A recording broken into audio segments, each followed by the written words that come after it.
Hi வணக்கம். எல்லோரும் எப்படி இருக்கீங்க? இன்றைக்கி மொட்டுக்கோழி தண்ணி குழம்பு செய்து எப்படின்னு பார்க்கலாமா?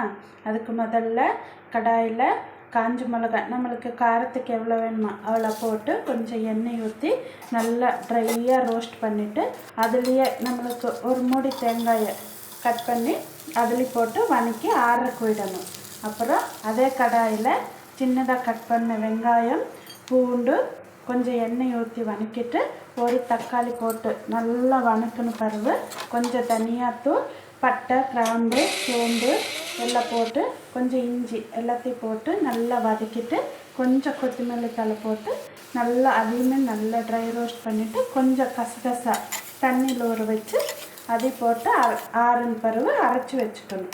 அப்புறம் ஒரு குக்கரில் கொஞ்சம் எண்ணெய் ஊற்றி மொட்டுக்கோழி போட்டு கொஞ்சம் மஞ்சத்தூள், தேவையான அளவு உப்பு போட்டு நல்லா வேகணும். வெந்த பிறகு நம்ம அரைச்சி வச்சிருந்தோம்ல அந்த மசாலா ஊற்றி அதில் மொட்டு கிடைக்குமில்ல அதையும் போட்டு ஒரு 4 விசில் விட்டு எடுத்தால் மொட்டுக்கோழி தண்ணி குழம்பு ரெடி. நீங்களும் வீட்டில் செஞ்சு பாருங்கள்.